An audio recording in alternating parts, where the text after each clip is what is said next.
au jeudi de l'indépendance. Toutes les semaines, il y a des conférences à la Société Saint-Jean-Baptiste depuis environ 2 ans.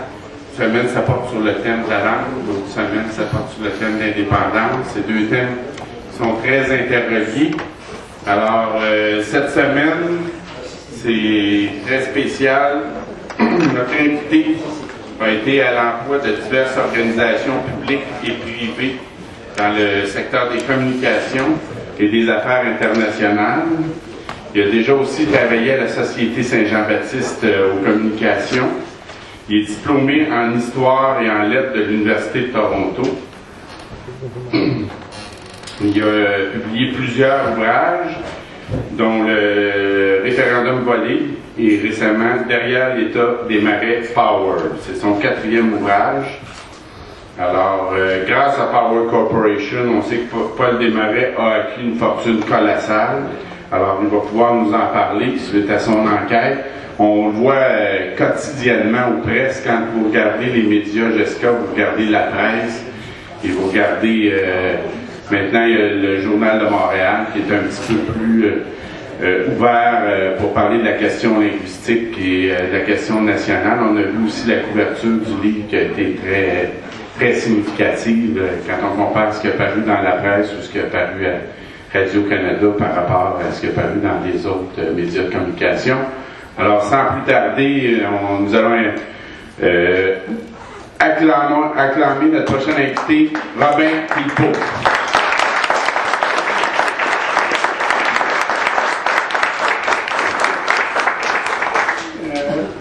D'abord, merci Mario, c'est toujours vraiment un plaisir de revenir ici à 82 Sherbrooke. Vous êtes maintenant dans le quartier des spectacles et c'est pour ça que ça explique notre retard.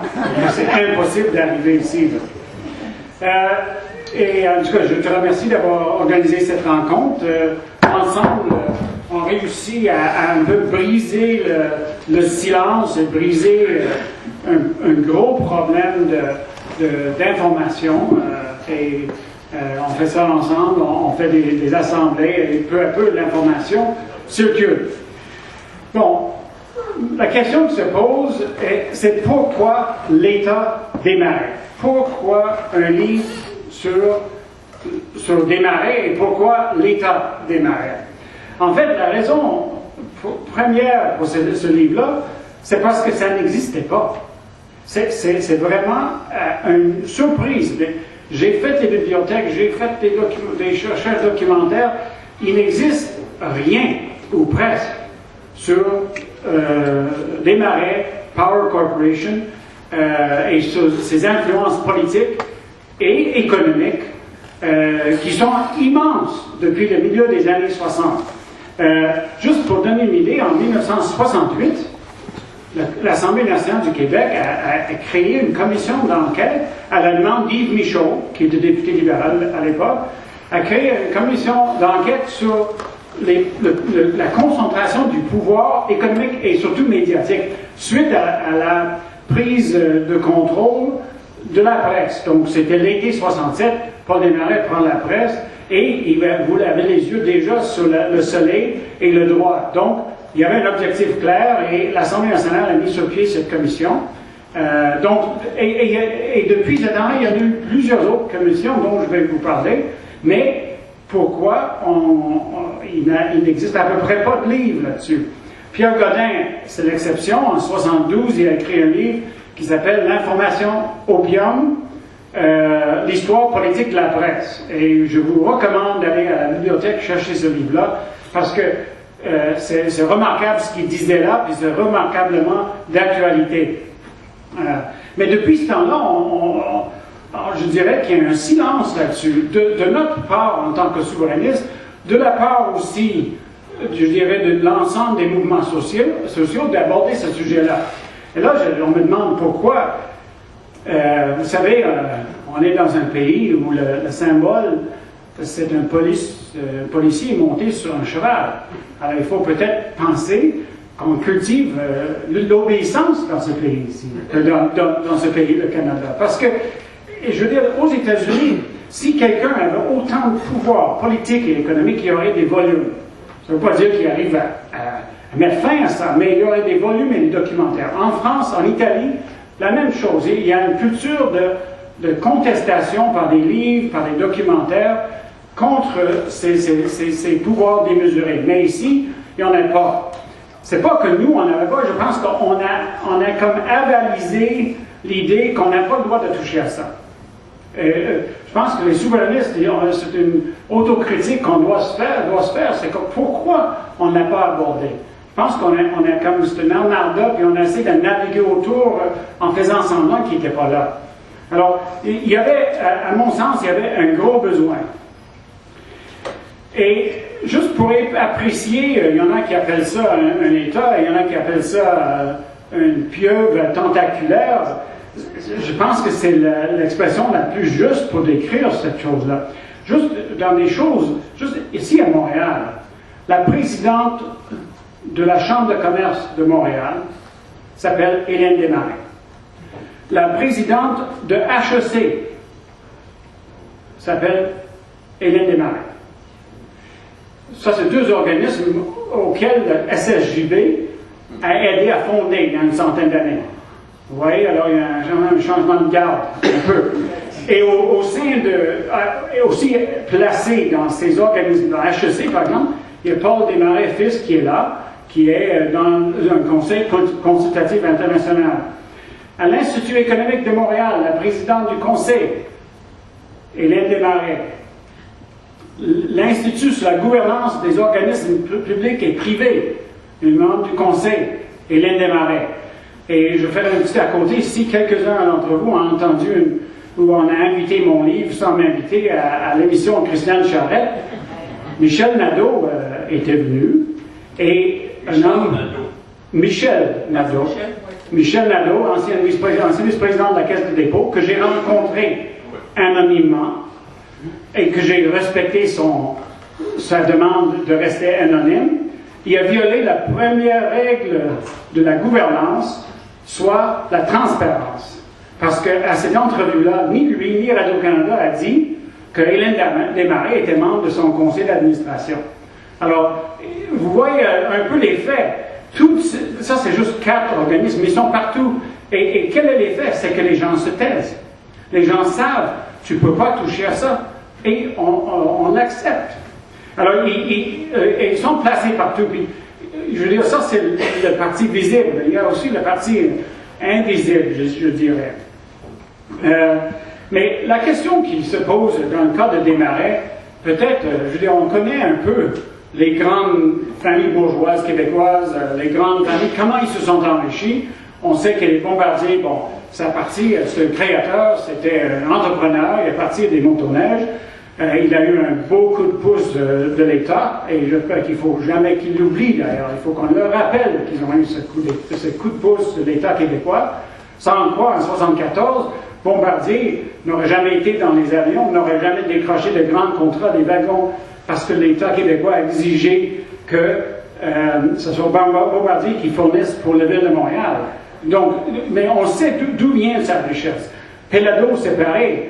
Guy Laliberté, on sait, c'est quand même des entrepreneurs qui on sait d'où vient leur richesse. Mais là, dans le cas de Desmarais, mais moi, je ne savais pas d'où venait sa richesse quand j'ai commencé, et je gage que une bonne partie d'entre vous ne le savez pas non plus. Ben, il n'a jamais été un entrepreneur. Ce qu'il a pu faire, c'est qu'il a pu, je dirais, tourner autour de la richesse qui venait de l'État et du patrimoine collectif pour s'enrichir. Juste pour donner un peu rapidement d'où vient cette richesse-là. D'abord, il a eu une entreprise d'autobus de sa famille. Ça, c'est dans le nord de l'Ontario.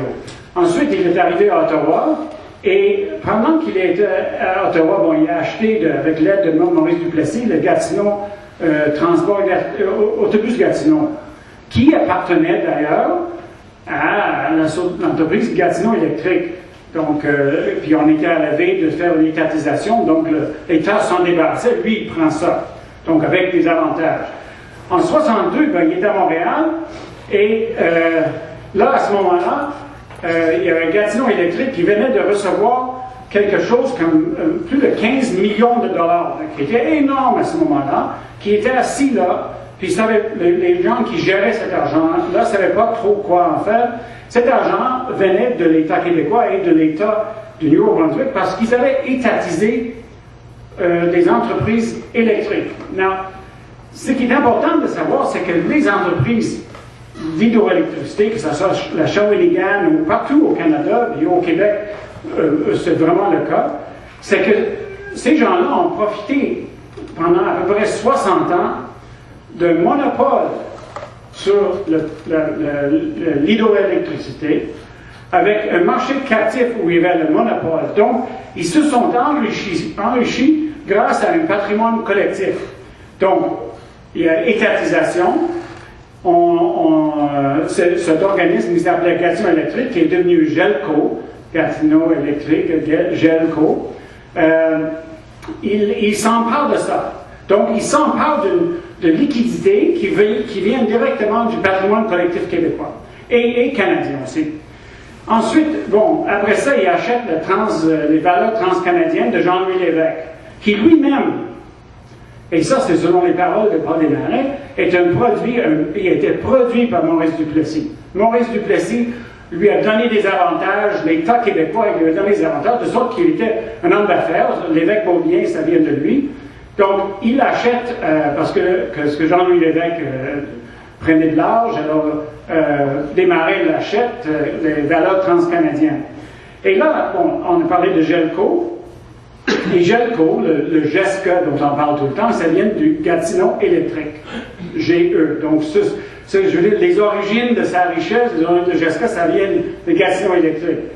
Là, ils arrivent en 1967, il y avait dans sa mire le journal La Presse. Il l'achète parce qu'il y avait des objectifs avec ça, mais je vais revenir à la question des médias. Et là, il y avait un autre magot énorme qui était à Power Corporation. La Power Corporation s'est enrichi de la même façon, mais encore plus, que le Gatineau Électrique. Donc, Power Corporation a commencé dans les années 20 et avait un monopole du développement hydroélectrique au Québec et au Canada, et s'est enrichi énormément dans cette période-là.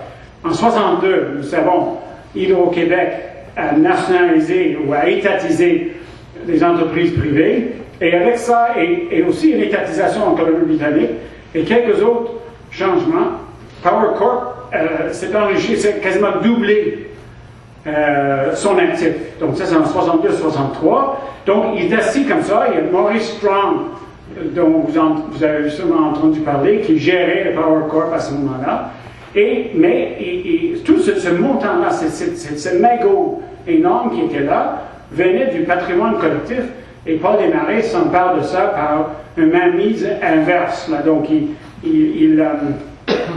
ce qu'il fait, c'est qu'il GELCO, qui est plus petit, prend le contrôle de Power Corp en 68, au début de 68. Et c'est à ce moment-là que l'Assemblée nationale s'ameute à cause du pouvoir démesuré de Desmarais, pouvoir économique et médiatique, parce qu'il y avait dans sa mire aussi le soleil.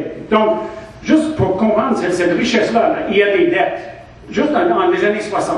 Quand il achète le Power Corp, il hérite de beaucoup d'entreprises. Blue Bonnets, vous les nommez, il les avait.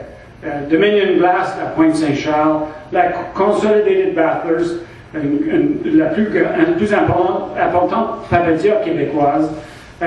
Et là, il joue là-dessus, là, avec le groupe Investors, qui avait déjà des intérêts. Et entre 68 et 70, bien là, avec cet argent-là, ces liquidités-là, il s'empare de la Great West Life, qui était basée à Winnipeg. Et l'Investors prend aussi une importance, devient le plus important gestionnaire de fonds communs de placement, alors qu'on appelle les fonds mutuels. Donc, il commence à concentrer ça, et concentrer son pouvoir, mais encore, sa richesse à ce moment-là est vraiment... ça vient de notre patrimoine. L'élément le plus important, puis on verra plus tard, c'est l'histoire de la Consolidated Bathurst. Mais là, il essaie, et pour le faire, il faut se remettre dans la situation. Dans les années 60, l'économie était contrôlée par les hommes de France, complètement contrôlée. Et les banques canadiennes, et surtout la Banque royale, qui était sa banque, souhaitaient trouver des francophones qui faisaient patte blanche sur le Québec. Et où est-ce qu'ils trouvent ça? Bien, ils trouvent ça avec des gens comme Paul Desmarais, qui vient du nord de l'Ontario. Mais je vais revenir sur un peu ce que je pense être la psychologie de cette famille-là. Mais, donc, lui, l'establishment canadien a toujours été fermé aux hommes d'affaires, aux femmes d'affaires québécois. Ça a toujours été, et je dirais, il est toujours. Alors, mais on était prêt à donner un poste de lieutenant québécois de l'establishment d'affaires canadien, et Paul Desmarais a bien voulu jouer ce jeu-là, un peu à l'image de Trudeau et de Jean Chrétien. On n'utilise peut-être plus le terme Ronègue, mais René Lévesque utilisait ce terme-là pour dire pourquoi il ne voulait pas rencontrer Paul Desmarais. Il dit les Ronègues, je n'ai rien serré avec ça. Mais donc on a fait jouer ce jeu-là, et lui a bien voulu le jouer, ce jeu. Il a eu des échecs retentissants comme homme d'affaires. Et c'est pas, je dirais, ça ne lui enlève rien, mais c'est accablant pour le Canada. L'exemple le plus... il y a deux gros exemples. Je les traite, je l'explique comment ça s'est passé. En 1975 et en 1982. En 1975, il a voulu prendre le contrôle de Argus. Argus, c'était une entreprise torontoise, mais torontoise plus que ça, là, plus blotte que ça, là, ça se peut pas. C'est des gens qui se tiennent dans les mêmes clubs. Et quand ils ont vu arriver ce parvenu French-Canadien du nord de l'Ontario, ils ne voulaient rien savoir. Ils ne voulaient rien savoir. Le propriétaire, Bud McDougall, il a même réussi à sortir son nom Desmarais des clubs select. Là. Il a blackboulé Desmarais. Donc il a dit, on va garder la pureté. Et tout ça est documenté dans les documents canadiens-anglais. Il s'est organisé pour empêcher Desmarais d'être membre des clubs select en Floride. Et alors, moi je le vois, quand je vois cet événement-là, je l'appelle le cocu content. Parce que c'est vraiment une rebuffade raciste. Il n'y a pas d'autre façon de le faire. Donc, il a essayé de prendre le contrôle d'Argus, qui était un holding un peu comme Power Corp. Et McDougall s'est lié avec les banques, notamment la Banque impériale et quelques autres, et avec Ottawa. Même si Trudeau était au pouvoir, et ils ont bloqué ça, la façon dont ils ont bloqué, c'est qu'ils ont créé une commission d'enquête sur le regroupement des sociétés, donc sur la concentration des entreprises canadiennes. C'est quand même spécial. Le Canada a toujours fonctionné comme ça. L'histoire du Canadien Pacifique, c'est documenté, mais il faut chercher. Le Canada fonctionne comme une plutocratie, là, un petit groupe là, qui décide tout sur le plan économique. Les banques, ça fonctionne comme ça, c'est des clubs fermés. Mais là, quand il y a un Canadien français qui essaie de faire comme ils font, ben on le bloque, on crée une commission d'enquête, et c'était vraiment l'establishment canadien qui a forcé le Conseil des ministres de Trudeau de créer cette commission d'enquête en 1975, qui a duré plusieurs années, et qui est une source quand même d'information, mais tous ceux qui ont été nommés, ils ont été nommés par Michael Pitfield, qui est devenu membre du conseil d'administration de Power, et les gens qui étaient des commissaires il y en a un qui relevait d'un autre membre de conseil, du conseil de Power.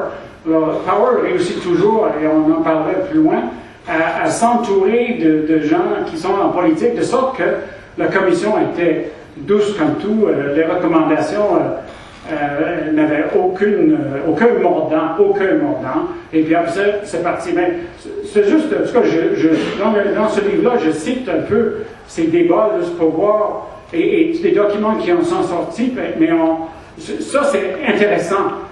Mais ce qui est le plus frappant, c'est qu'il a été refusé par l'establishment canadien. Donc, il y a plusieurs hommes d'affaires, puis tu le lis maintenant aujourd'hui, ils disent Paul Desmarais, il n'a jamais réussi en affaires au Canada. Il y a des changements, là, mais à l'époque, là, on disait ça. L'autre cas, et c'est vraiment un cas où l'importance économique pour le Québec d'être indépendant, ça saute aux yeux. C'est le cas du S-31. Peut-être vous vous rappelez, c'est le Canadien Pacifique. Paul Desmarais vient du nord de l'Ontario, comme moi je viens de Thunder Bay, lui il vient de Sudbury. Et le Canadien Pacifique, ça fait partie de la conscience. Alors lui a toujours voulu être le propriétaire du Canadien Pacifique, qui était un État dans l'État canadien. Si tu regardes l'histoire canadienne, là, c'est le Canadien Pacifique un peu qui a écrit cette histoire-là. C'est l'histoire de Riel, c'est l'histoire de l'Ouest. C'est vraiment, là, ça allait loin, mais c'était vraiment au cœur de l'histoire canadienne. Alors lui a voulu être propriétaire de ça. Et il a commencé à acheter au début des années 80 beaucoup d'actions. C'est un peu compliqué comment il a fait. C'est à ce moment-là qu'il a vendu à Paul Martin, que si vous avez entendu Paul Martin à Dutrisac à midi, il expliquait comment il a acheté le Canadien Pacifique, mais il s'est débarrassé des Canadiens Pacifique pour pouvoir acheter le Canada Steamship Line, c'était la propriété de Paul Martin maintenant. Martin l'a vendu pour pouvoir acheter le Canadien Pacifique, parce que il ne voyait pas comment le Canada permettrait quelqu'un de dominer le domaine des transports comme ça. Donc, il a vendu ça à son ami Martin. Et donc, il a voulu l'acheter. Mais le Canada, les propriétaires qui étaient des Montréalais, mais Montréalais, Écossais, Anglais. Mais Anglais avec une passion. Quand on lit cette histoire-là, c'est des Anglais, mais vraiment plein de préjugés. Ceux qui contrôlaient le Canadien Pacifique. Souvent, c'était des gens originaires de Winnipeg, dans l'Ouest, Saint-Cyr à Montréal. Le Québec ça n'existait quasiment pas pour eux. Alors, cet establishment-là ne voulait rien savoir de Paul Desmarais. Donc, ils l'ont obligé à signer une entente qu'il n'achèterait pas plus que 10% des actions. Donc, il ne pouvait pas prendre le contrôle de ça. Mais il y avait une porte de sortie sur cette entente-là. Ça va être un peu compliqué, mais vous allez voir l'intérêt après. Il y avait une porte de sortie qui a dit, si un autre actionnaire dépasse le 10%, vous êtes libre, Paul Desmarais, d'acheter autant d'actions que vous voulez. Alors, c'est à ce moment-là, Paul prend son 81, un an après le référendum, il y a la Caisse de dépôt sous Jean Campeau, la Caisse de dépôt qui veut soutenir le développement économique du Québec, qui veut le rendement, mais qui n'est pas comme la Caisse actuellement, là, qui veut soutenir le développement économique, et M. Parizeau, Jacques Parizeau, qui est ministre des Finances, et là, c'est mélangé un peu avec l'histoire de Domtar aussi, parce que à ce moment-là, Domtar avait un changement de garde, puis celui qui allait prendre la tête de ça était un manche canadien, comme on disait, et vraiment, là, alors, René Lévesque a dit à Jacques Parizeau, la Caisse va prendre le contrôle de Domtar. Alors là, il s'est déroulé un événement, je le décris là-dedans, où Jacques Parizeau rencontre Paul Desmarais avec Yves Pratt, le père de l'autre, là, qui était travaillé et Jean Campeau. Et ils se rencontrent au Ritz, et là, ils font une entente. La Caisse peut obtenir de Desmarais les actions dont il avait besoin pour avoir le contrôle de la Domtar, pour s'assurer que le Domtar ne sortait pas du Québec. Parce que celui qui était en liste pour devenir président du Conseil, un nommé Smith, avait dit il n'y aura pas d'investissement au Québec avec une direction politique comme ça. C'est ça qui a amené l'évêque à dire on va l'acheter. Et donc il y a eu cette rencontre-là, et là il y a eu une entente. Et à cette entente avec Yves Pratt, là, on en parle, j'espère qu'André va aimer ça quand il va lire ça. Mais, et là, c'était entendu que Desmarais vendrait ses actions à la Caisse pour prendre le contrôle de Domtar. Puis en retour, la Caisse allait acheter des actions pour permettre à Paul Desmarais de sortir de cette entente qu'on lui avait imposée. Et c'est à ce moment-là, bon, il a commencé à marcher comme ça, la Caisse était rendue à 9,8% des actions, donc au moment qui permettrait à Paul Desmarais d'en acheter d'autres, puis en fait de prendre le contrôle et de garder la Canadien Pacifique une entreprise québécoise. Et on savait que le Canadien Pacifique, à ce moment-là, commençait à déménager. Il pensait à toute l'industrie ferroviaire, l'importance. Maintenant, là, si on avait le siège social de Canadien Pacifique au Québec, et si on pouvait avoir une politique de transport ferroviaire au Québec, ça serait intéressant. Mais, donc, il y avait cette idée-là, on va prendre le contrôle. Mais là, c'est là que ça a été, le monde était mis à l'envers au Canada. Et j'ai sorti tous les anciens journaux, tout le monde s'est mis en marche contre ce qui disait la nationalisation de Canadien Pacifique par une province. Je veux dire, on ne s'est pas émeuté quand Teachers a acheté BCE, qui est une entreprise québécoise, mais là, on s'est émeuté, mais vraiment, tu avais la Chambre de commerce, toutes les chambres de commerce du Canada contactaient Trudeau, Ouellette, parce que Ouellette était celui chargé de ce dossier-là, et ils ont dit, on ne peut pas permettre ça, et la Caisse n'avait pas démarré, il n'y en a pas question. Alors, vraiment, c'était une grosse affaire. M. Parizeau est allé à Ottawa, ils l'ont présenté S31, il appelait ça S31 parce que c'était le Sénat. Il ne voulait pas aller présenter un projet de loi. Alors, le projet de loi était fait sur mesure pour empêcher, et ça c'était en 81-82, c'était une grosse affaire. Et c'est André Ouellette, le gros Ouellette, qui parrainait cette affaire-là. Et il s'était fait sur mesure pour pointer non pas seulement la Caisse, mais aussi Paul Desmarais. Alors, et vraiment, là, c'était à la une des journaux à Toronto et ailleurs, il ne faut pas laisser ces gens-là prendre le contrôle du Canadien Pacifique. C'est comme, étant donné la nature du Canadien Pacifique comme partie de l'histoire canadienne, ne permettrait jamais ça. Alors, ce projet de loi S31 était ridicule dans les faits, parce que Parizeau est allé, avec tous les présidents de sociétés d'État québécois, est allé dans des audiences à Ottawa, puis on avait la Bourse de Montréal, qui existait encore, tout le monde dénonçait ce qui se faisait à Ottawa. Et Parizeau démontrait que c'est ridicule, il dit, là, vous faites que ça fait 20 ans de développement économique du Québec, et là, vous êtes en train de mettre dans un camisole de force. Il dit, c'est bien plus intéressant maintenant avec cette loi-là d'aller investir aux États-Unis que d'investir au Canada. C'est ça la logique de ce projet de loi. Mais tout le brouhaha a eu un effet sur Paul Desmarais. Et au lieu de voir que ses alliés étaient dans l'État québécois, étaient les Parizeau, étaient les Jean Campeau, étaient la Caisse, il s'est retourné publiquement contre la Caisse et contre Parizeau. Il a fait un global mail, il a dénoncé. Mais d'un coup, parce que lui, là, il pensait à ce moment-là, ah ben là, je vais être plus charmeur, je vais aller convaincre ces gens de Toronto de me permettre d'acheter la Canadien Pacifique. Mais c'est clair, après, les autres, ils n'en voulaient pas plus de Paul Desmarais que de la Caisse de dépôt. Et c'est vraiment une rébuffade raciste. Alors, vraiment, il était bloqué. Et quelques années plus tard, il a arrêté d'essayer d'acheter ça, donc en 84. Mais ces deux exemples-là, et l'ironie dans l'histoire d'Auguste, le cocu content, c'est que celui à qui on a vendu, vous savez qui c'est? Conrad Black.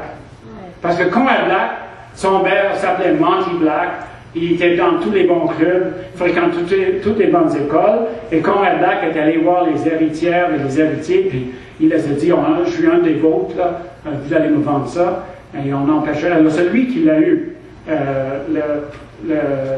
l'Auguste. Donc, dans ces deux cas, alors, vous voyez, là, je pense que c'est pas parce que j'aime Paul Desmarais plus pour ça, mais vous voyez, la situation, en fait, c'est accablant pour le Canada. Et ce qui est surprenant, c'est qu'il n'a pas tiré les conclusions que la plupart des gens tireraient. Pourquoi il n'y a pas, s'il avait à ce moment-là, fin des années 70, avait donné un clin d'œil, et même, on a dit, ben, c'est pas si pire que ça, et puis un petit clin d'œil à l'évêque, à Parizeau, ça aurait peut-être pu changer les choses, mais non, et je pense que on sait pourquoi il ne l'a pas fait. Mais pendant cette période-là, c'est là il faut dire aussi que à ce moment-là, il était un gros joueur économique au Québec. L'évêque ne voulait pas le rencontrer, mais Jean-Paul Gignac, qui était un conseiller de l'évêque, était aussi membre du conseil d'administration de Power. Il dit, Monsieur l'évêque, tu ne peux pas ne pas le rencontrer, 50% des Québécois travaillent pour lui. Alors, l'évêque a accepté de le rencontrer une fois ou deux. Mais c'était le cas. Ce n'est plus le cas. Et le point tournant, c'est 89. Donc, j'ai parlé de la console des Bathurst. Alors ça, c'était la plus importante papetière québécoise. Ils n'ont jamais... L'île d'Anticosti lui appartenait. Le gouvernement, ça valait, selon le livre, 4 millions, mais Bourassa lui a donné 23 millions. Donc, un petit prêt en 1974, mais comme compensation, il a acheté le domaine de Sagard pour 1 piastre. Alors, non, mais c'est vrai, là. Le Canada Steamship, c'est là qu'il a eu les terres sur lesquelles il a bâti ce domaine obscène de Sagard. Mais, alors la console était une entreprise qui avait des concessions forestières immenses au Québec. 5 fois la grandeur de la Belgique, là, des concessions forestières. Il les avait depuis des années. Il s'est enrichi comme ça. Et ils ne sont jamais vraiment investis pour la modernisation des équipements. Alors toujours lui et les autres, parce que c'était la plus importante papetière, demandaient au gouvernement, mais pouvez-vous nous aider à moderniser nos équipements? Et ironiquement, c'est le gouvernement Lévesque qui a lancé un programme de modernisation, c'était le programme de Iberubé, 79. Et c'est un programme qui, quand il y a eu la crise économique en 81, qui a vraiment marché. Ça a vraiment aidé au Québec, le Québec de sortir de la crise économique. Et c'était pour toutes sortes de modernisations. Et l'entreprise qui a eu la part du lion de ces subventions-là, c'est la console. Donc, entre 80 et 85, il modernise l'ensemble de son équipement grâce à des subventions de l'État. 86, bon, le gouvernement Lévesque était lent à faire un réaménagement des lois forestières sur les concessions, parce que ça a été... Je pense que c'est un sujet qui nous hante depuis longtemps, ça nous hante encore aujourd'hui. Et il y avait un projet c'est pas un tournant vert, mais c'était où on exigeait que les papetières investissent pour le reboisement. Bon, le Parti québécois perd en 85, et c'est les libéraux qui rentrent, et c'est sous le gouvernement libéral qui libéralise le projet de loi péquiste à la faveur des entreprises forestières, dont la console. Donc la console est comme tout pour elle modernisée avec ce qu'on appelle les CAF, contrats d'aménagement et de forestière, mais en tout cas pour 25 ans. Donc il y a tout ça. Alors en 89, et puis ça, on verra à quel point c'est dangereux pour un gouvernement. Mais tu n'as pas besoin d'être socialiste ou autre chose, d'être redevable à une entreprise, à un État comme Desmarais. En 88, tout le monde parlait de créer une papetière québécoise capable de concurrencer dans le monde, vraiment d'être importante. Et le Bourassa, Premier ministre, demande au chef de l'opposition, qui est un économiste aussi, Jacques Parizeau, d'aller visiter Desmarais pour l'inciter à faire une fusion de la Dompteur et la Console. Donc ça, c'est fin 88. Jacques Parizeau, Pierre Duchesne parle, décrit dans sa biographie comment ça s'est déroulé. Il était allé là-bas, puis Desmarais dit « Oh, je sais pas », puis en fait, il ne voulait pas l'avoir parce qu'il n'allait pas être le chef. Mais alors, il le laisse paroter, M. Parizeau quitte, donc je veux dire, on ne verrait pas ça aujourd'hui. Hein.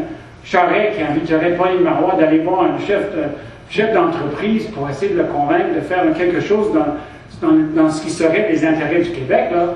Alors c'était quand même inusité. Un mois plus tard, Paul Desmarais vend la console pour 2,6 milliards de dollars. C'était la plus importante transaction dans l'histoire du Canada. 2,6 milliards. 3 mois plus tard, il vend le Montréal Trust. OK? Pour un autre, presque un autre demi-milliard. Donc, il a presque 3 milliards de dollars de liquidités. Cet argent-là vient du patrimoine québécois. Il n'y a pas d'autre façon de le dire. Les entreprises forestières se sont enrichies grâce à la forêt, aux travailleurs et l'État québécois qui leur a permis d'exploiter ces affaires pendant si longtemps. Mais depuis 1989, les Desmarais n'ont pas investi un sou au Québec, sauf pour acheter le soleil, pour d'autres raisons. Et alors, ça fait que depuis 1989, ils ne sont plus des joueurs économiques importants au Québec. C'est surprenant, mais c'est clair et net. Et pendant des années, pendant plusieurs années après ça, le monde les talonnait. Le monde talonnait, les journalistes les talonnaient, les indépendantistes ou n'importe qui, les syndicats les talonnaient, ils manifestaient, ils disaient quand est-ce que vous allez réinvestir cet argent-là? Et ils disaient chaque année, rappelez-vous, 89 jusqu'à 95, ça bouillonnait ici. Alors, lui jouait un peu avec Bourassa et autres, mais quand il a vendu la console, et c'est ça que je voulais dire, le danger d'être redevable, quand un État devient redevable à un homme d'affaires si puissant, c'est que 4 jours après la vente, Robert Bourassa était en Europe. Donc, il vend la chose, même si Bourassa avait vraiment essayé de le convaincre de fusionner avec la Dompteur. Mais 4 jours plus tard, Robert Bourassa devait avoir une rencontre avec Albert Frère en Belgique. Et tout un paquet d'hommes d'affaires belges. Mais Albert Frère, c'est l'homme, le complice, quasiment le siamois, le jumeau au siamois de Desmarais en Europe. C'est Desmarais qui a organisé cette rencontre. Alors là, et puis Desmarais est allé à cette rencontre. Alors là, il vend. Le Québec perd le contrôle de la plus importante cafetière. Ils vendent ça aux Américains, là, la console. Et là, Desmarais va rejoindre Bourassa avec des hommes d'affaires qui sont ses connaissances à lui. Mais Bourassa, il n'était pas en position de dire, Monsieur Desmarais, là, vous n'avez pas d'affaires à vendre, parce qu'il aurait pu intervenir. Hein. Mais comme il était redevable pour toutes ces rencontres qu'il y avait eu en Europe, il ne pouvait pas dire non à Desmarais. Puis Desmarais, quand il était là, il est allé de lancer des fleurs à Bourassa, le grand premier ministre. Mais c'est vraiment spécial parce que quand lui a des amis au pouvoir, c'est là qu'il procède à faire ce que j'appellerais des mauvais coups. Donc, vente d'une grande entreprise, refus d'investir. Alors, pendant 5 ans, il était comme un fantôme. Il venait, il sortait, il faisait de temps en temps une apparition publique et on lui demandait qu'est-ce que vous allez faire. Il dit, oh, les investissements, on ne peut pas les faire à cause de ce débat constitutionnel. En même temps, il investissait en Chine après l'affaire de Tiananmen, là, et tout, il n'y a pas de problème là-bas, mais ici, c'était dangereux. On avait le débat constitutionnel.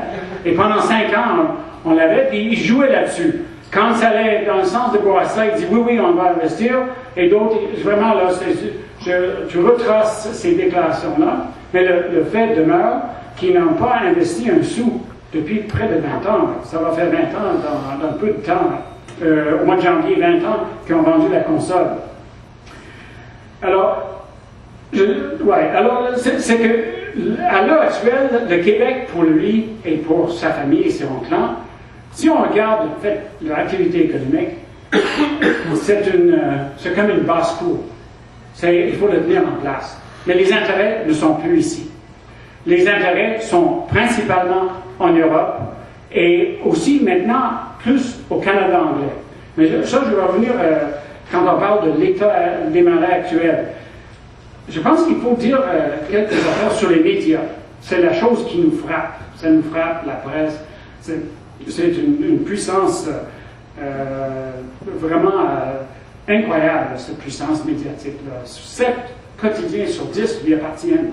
Puis quand on sait qu'est-ce qui fabrique la nouvelle, c'est la presse écrite qui fabrique la nouvelle. C'est les radios. Il ouvre le matin et puis il ouvre le journal le matin, et c'est là qu'il parle, il établisse la nouvelle, c'est la presse écrite, et lui, on contrôle 70% de la presse écrite francophone au Québec. Je vais te donner un exemple. Là, il y a eu cette semaine une petite affaire autour d'un voyage en Chine.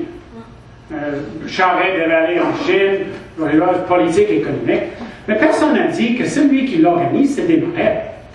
le Canada-China Business Council. Ils ont un titre français, mais ça ne sert pas à grand-chose parce que c'est tout basé à Toronto et Vancouver. Le président, en arrière, c'est André Desmarais. Le président fondateur, c'est Paul Desmarais père. Et le président s'appelle Peter Kraut, qui est vice-président de Power Corp. Et le site Internet de Canada Business Council, Canada-China Business Council, est géré par Power Corporation. Et c'est eux qui organisent le voyage que Charest devait faire. Alors, Charest, personne ne voit, on n'a pas lu de ça dans les journaux, ni à la radio. On parlait de où est-ce qu'on va nommer Pierre-Marc. Pierre-Marc s'est porté volontaire. Bénévole, il a dit. Bénévole mon œil, parce qu'il va avoir un retour. Il n'a même pas besoin d'y aller. Parce que André Desmarais va être là, et de la bouche même de son père, donc dans l'entrevue non censurée, que je reprends un peu dans le livre, qu'il a donné au Point en France, parce que, juste un à côté, il a donné finalement une entrevue très people, comme ils disent en France, au Point, l'hebdomadaire français. Mais moi, j'ai mis la main sur l'original, parce que la condition qu'il a imposée aux journalistes du Point, c'était qu'il pourrait aller à la Malbaie, faire une entrevue avec Paul Desmarais, mais Power Corporation, et John Ray en particulier, allaient leur réécrire des parties. Et quand on parlait dans cette entrevue de ses relations en Chine, Paul Desmarais a dit « Oh, mon fils est reçu comme un chef d'État. » Donc c'est lui, l'État Desmarais. Ça vient de sa bouche à lui. Il est reçu comme un chef d'État. Ils ont changé ça en disant « Mon fils est bien reçu en Chine. » Alors, toute la présence de Pierre-Marc Johnson, c'est juste pour nous, hein. C'est juste pour lui donner un petit fleur là. Il va avoir des retours plus tard de la part du clan Desmarais. Mais alors, c'est les médias, ils ne vont pas nous dire ça. Ils ne nous ont pas dit non plus que, juste une autre affaire, que Paul Desmarais fils était membre du Conseil international de Merrill Lynch. Merrill Lynch qui a fait faillite. Paul Desmarais fils a été nommé au comité de vigilance la semaine dernière par Jean Charest. Mais son passé au séminaire Merrill Lynch ne les a pas aidés beaucoup. Alors, mais on ne va pas nous apprendre ces choses-là. C'est vraiment je dirais, là, il y a des choses dont on ne parle pas. Et les médias n'en parleront pas.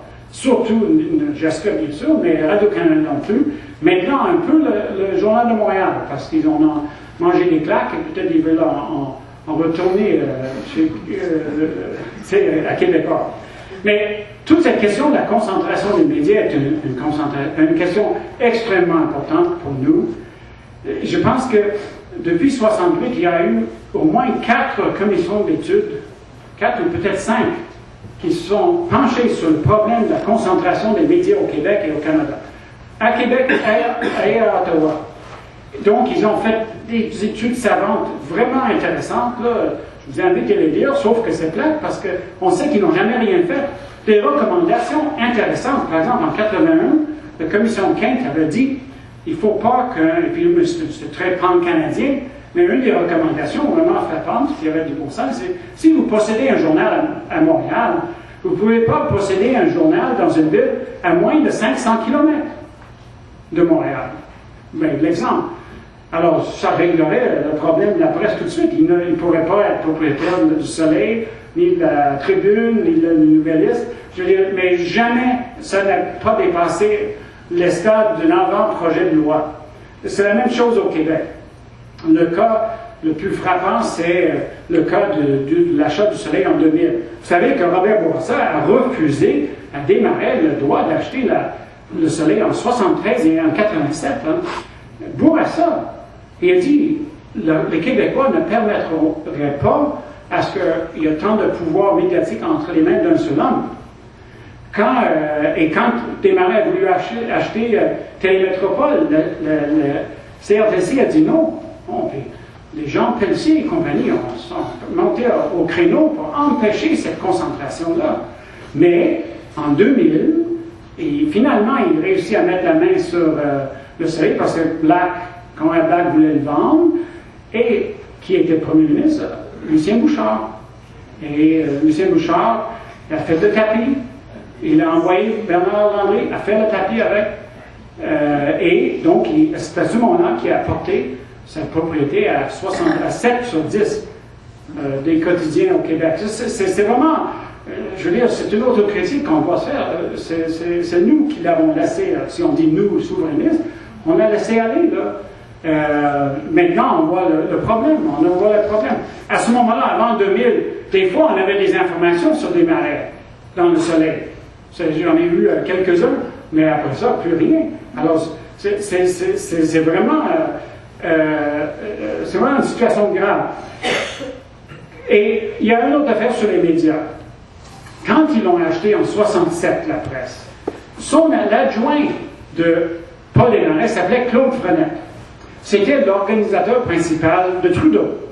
Bon, Claude Frenette a quitté à un moment donné, puis il était remplacé par John Ray, qui est devenu l'adjoint et l'organisateur principal de Jean Chrétien. Mais en 68, Claude Frenette a parlé à un agent américain, un nommé Bittler.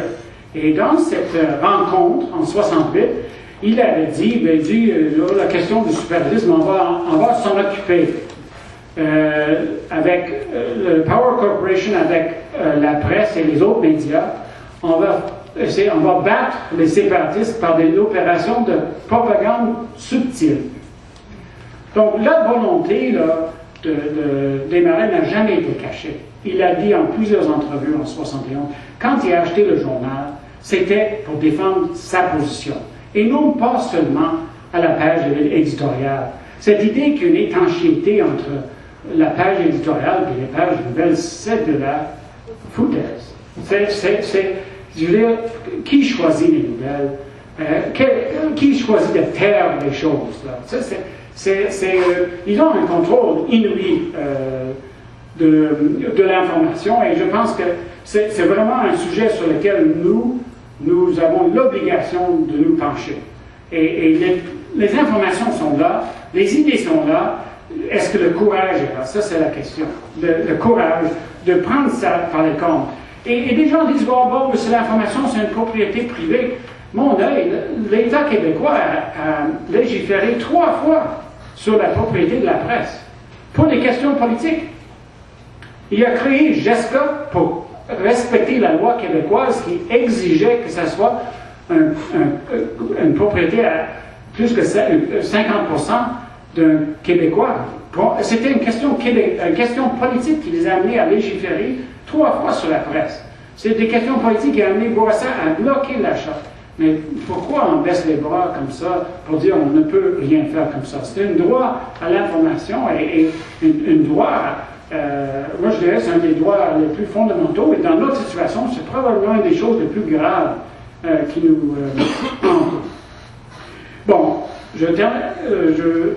comment il fonctionne? Ce qui m'avait frappé, puis j'ai eu ça de plusieurs sources, et puis tu observes ça, c'est que depuis son intérêt d'avoir des liens avec les politiciens, c'est pour protéger ses intérêts. Et il le fait de façon assez habile. Quand quelqu'un est dans un creux politique, quand il perd une élection, il peut s'attendre à être appelé par quelqu'un du clan Desmarais. Jean-Jacques Bertrand appelle en 70, et dans les jours qui ont suivi à un appel de Desmarais. René Lévesque perd les élections de 73, il y a une offre d'emploi de la part de Roger Lemelin, 100 000 par année pour être grand reporter. Et c'est mais Lévesque a refusé, parce qu'il partait le jour, mais lui avait des principes aussi. Donc, vous voyez, alors il voulait le compromettre comme ça. Bourassa, il a appelé 2-3 fois par semaine, il se parlait régulièrement. Lui, il n'avait pas besoin de lobbyiste, pas besoin de Karl-Heinz Schreiber là, pour ses affaires. Il est en lien direct avec tous les politiciens.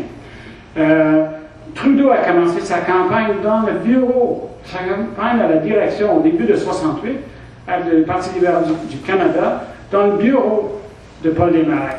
Et en même temps, Paul Desmarais était comme ça avec Daniel Johnson. Et, je vous invite, quand vous allez lire mon livre sur l'histoire de la muraille de Chine, là, c'est vraiment passionnant comment les plus vieux sauraient peut-être rappeler de la muraille de Chine. Mais je ne vous raconterai pas ça parce que c'est un peu trop long, mais c'était une affaire faite par les gens d'affaires. L'establishment canadien Et l'exécutant était Paul Desmarais. Et la façon dont il a fait, c'était parce qu'il y avait le journal La Presse qu'il venait d'acheter. C'est Daniel Johnson qui a capitulé, alors qu'à ce moment-là, dans le programme de l'Union nationale, il avait cette volonté de faire l'indépendance. Alors, il y avait toute une affaire, l'automne 77, à Hawaï, puis Desmarais est allé le convaincre de faire un recul stratégique, ou plutôt une capitulation.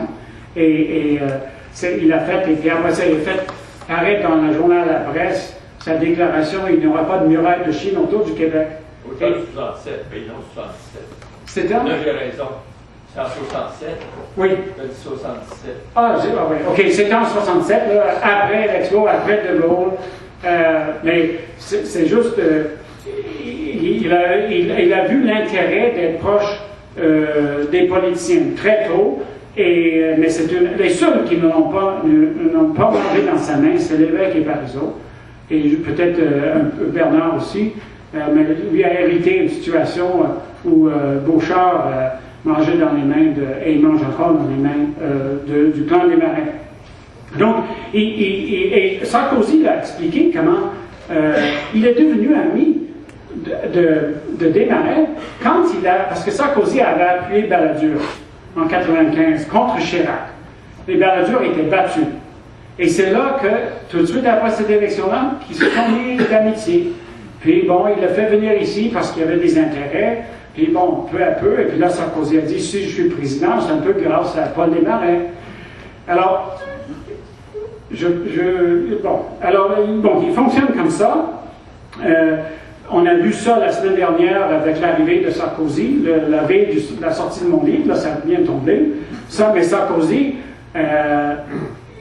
je pense, ils se sont mis d'accord là-dessus et la catalyseur de cette volte-face française, c'était Desmarais. C'est clair et net. Desmarais, avec les 2,6 milliards, il a investi ça surtout en Europe. D'abord, son point de départ était Paribas, qui est un autre scandale politico-financier, puis je vous invite, je vous épargnerai ici, là, j'avoue de le dire, parce que si j'étais français, j'aurais pas aimé ça qu'on lui donne une grande croix, parce qu'il a fait un coup fumant contre la France de Mitterrand en 81. Mais après 89, il a investi beaucoup en Europe, et il est devenu actionnaire de référence de Total, donc 4e pétrolière au monde, et de Suez, qui est le grand fournisseur de gaz naturel liquéfié. Et là, donnant, Sarkozy a permis la fusion de GDF, qui est Gaz de France, qui est comme EDF, Électricité de France, une société d'État qui a privatisé, et en fait, il a donné ça quasiment à Desmarais et Albert Frère. Alors, Total a des intérêts dans le nord de l'Alberta, ils sont jusqu'au cou dans les sables bitumineux. Total travaille étroitement avec l'industrie nucléaire française, qui est surtout Areva. Et Areva a des intérêts d'abord en Ontario, M. Parizeau en a parlé de ça, mais c'est clair et net. Et elle est dans le conseil d'administration. Elle, la présidente d'Areva, est dans le conseil de Total aussi. Et Total, les sables bitumineux, on parle de faire des centrales nucléaires pour pouvoir sortir le pétrole de ces sables bitumineux, parce que le charbon, là, ça pollue trop. Alors, ils ont des intérêts. Et moi, je suis convaincu que Desmarais a dit, vous allez avoir droit de citer au Canada, à une condition, que vous enlevez l'épine qui est le Québec. Parce que tant que le Québec et la France ont des relations privilégiées, vous savez, il y a deux endroits au monde où le consul général de France n'a pas besoin de passer par l'ambassade, c'est à Québec et à Jérusalem pour la Palestine. Tout ça, c'est l'héritage de Gaulle. De Gaulle. Mais, donc, Desmarais leur a convaincu, et si vous voulez gagner des contrats en Ontario et en Alberta, ben, il faut banaliser les relations avec le Québec. Et je pense que c'est ça qu'on a vu l'autre jour. Et Sarkozy a répondu à la demande. Ce n'est pas quelque chose qui vient profondément de la France. Sur le plan culturel, la France, je pense qu'elle est très attachée au Québec, mais vous avez un président qui est sous l'influence. Ben, d'abord, c'est je sais pas, c'est un gars qui dit une chose un jour, puis le lendemain le contraire. Le voyeur. Mais je pense que Desmarais, qui était invité à l'Assemblée nationale. À quel titre? Paul Desmarais était là à l'Assemblée nationale pour le discours. M. Parizeau, il a refusé d'y aller parce que c'était trop proche à foin. Mais Paul Desmarais était là. Il a convaincu que si vous allez réussir au Canada, il faut que vous tassez le Québec. Et je pense que c'est ça qu'on a vu. Et le rôle qu'on nous accorde, Sarkozy et Desmarais, mais surtout Desmarais, c'est un peu celle d'une carpette. Là. On essuie les pieds, puis ensuite on rentre dans le salon ontarien et canadien. Et c'est un peu à l'image de ce que je vois qui arrive au Canada actuellement. Puis si nous, on ne reprend pas l'initiative, c'est la banalisation du Québec. La banalisation du Québec internationalement, la banalisation sur le plan économique aussi. Parce que vous avez vu, quand on a perdu la bourse, l'entreprise qui aurait pu empêcher ça, s'il y en a une entreprise qui aurait pu empêcher ça, c'est Power. Mais non, c'est parfait là. On s'en va vers l'Ontario, ça ne dérange pas. Donc, comme eux, ils l'acceptent, Charest va l'accepter, et ceux qui vont refuser ça, ils vont être traités de marginaux par les médias, par les politiques. Ils disent que c'est naturel, cette affaire-là. C'est pas naturel du tout. Quand on pense à la place boursière, on pense à la Finlande, aux pays scandinaves, ils ont tous une place boursière dans leur ville capitale. Alors, c'est ça qu'on a actuellement. Là, on a une situation où le rôle du Québec est banalisé, et Desmarais travaille étroitement là-dedans, et Charest, parce que Charest devient redevable, un peu comme Bourassa était, mais Charest encore plus. Charest, il a des rencontres avec Sarkozy si Desmarais veut bien lui permettre d'avoir ces rencontres. Je veux dire, un chef de gouvernement ne peut pas se permettre ça. Il ne peut pas se permettre. C'est pour ça qu'ils ont un appareil diplomatique pour ne pas être redevable à qui que ce soit.